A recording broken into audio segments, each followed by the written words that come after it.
You're on bond for murder. You were ordered by the magistrate to have a GPS monitor. You have violated those conditions. Conditions were. I have the paperwork right there. I'm not asking you to say anything, Ms. Taylor. The only thing I want is I want my city protected. You're on bond for this serious case, and now you picked up an assault. You abide by the conditions, and then you come to court and you ask to, do something or maybe make them align, but you just don't do whatever you want to do and think, okay, nothing's going to happen. You're on bond for 2 serious cases. You are on bond for murder, and you've now picked up an assault case. You're facing up to a year in jail and or a $4,000 fine. We're going to do probable cause. You have the right to remain silent. Anything you say can or will be used against you.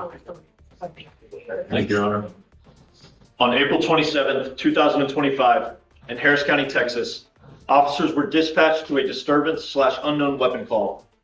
The complaining witness stated she is part of the nursing staff and that the defendant has been asked to leave on multiple occasions and refuses to do so.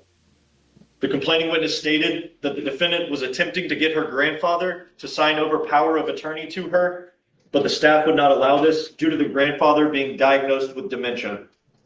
The complaining witness stated that the defendant used force on the complaining witness to get her to leave the grandfather's room. The complaining witness states that the defendant put her hands on the complaining witness's face and pushed it back. The defendant was positively identified by the complaining witness and her Texas ID number. You say that there was any pain? She pushed in the face. This is an assault, right? There has to be some kind of injury or pain. She did state that she felt pain in the dim summary. Okay. Ms. Taylor, I'm going to find that there's sufficient probable cause to go forward with the case. Now, you're saying there's a bond violation in this case? Yes, Judge, it's in the... Michael, have you seen this? And how did you already get appointed to this case? Your Honor, I was appointed sometime very recently on this case. I received a text. I don't know what day it was, but I received. It looks like it was the 29th, which was Tuesday. But how was he appointed a lawyer? I'm thinking when she was in the holdover. No. How is she? I mean, I don't understand. Well, regardless, I guess I'm glad that you're appointed because right now she's got bond violations. She was ordered by the magistrate. I wasn't aware of that, Judge. I'm sorry? I wasn't aware of a BBR in this case. I actually have another BBR today before the court.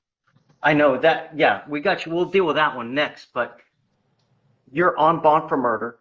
You were ordered by the magistrate to have a GPS monitor. You have violated those conditions. Unacceptable. I'm revoking your bond. She goes with you. No. Your Honor, if I may. Yeah.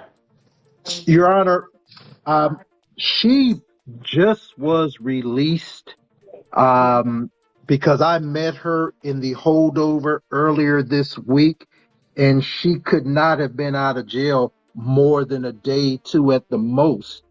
Would the court allow her to leave right now to get the device? No.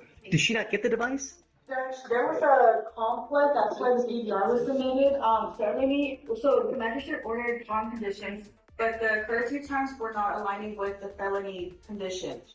So what? I mean, you still have to abide by the conditions. I mean, what did they say the conditions were? I have the paperwork right there. I'm not asking you to say anything, Ms. Taylor. The only thing I want is I want my city protected. You're on bond for this serious case, and now you picked up an assault. I mean, you were ordered to have certain conditions. You must abide by these conditions. And, Your Honor? She received conditions of bond on April 28, 2025 that ordered the GPS device with a curfew of 7 p.m. to 7 a.m. On May 1st, she had an unapproved enter at 7:52 p.m. and then left again at 8:51 until basically 9 o'clock at night. Yes, Judge, and on the felony conditions, I'm looking at them right now, their curfew is from 12 a.m. to 6 a.m. So that's where it's conflicting. So the magistrate ordered from 7 p.m. to 7 a.m. and on felony, their curfew was 12 a.m. to 6 a.m. I mean, she still has to follow conditions, right?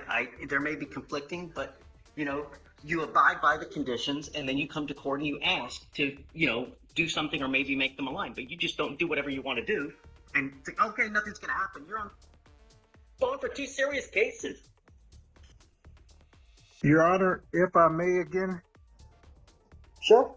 this is a brand new case. Could the court admonish her? Because the amount of time, I understand that. Michael, she's on bond for murder. She's lucky to even have a bond, and now she picks up an assault. She's ordered to have a curfew, and she's just doing whatever the hell she wants to do.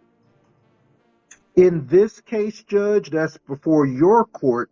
This is a brand new case, and this is her first time having any issues while on your bond, Judge. Would the court be willing to admonish her not to leave her home even for short periods of time?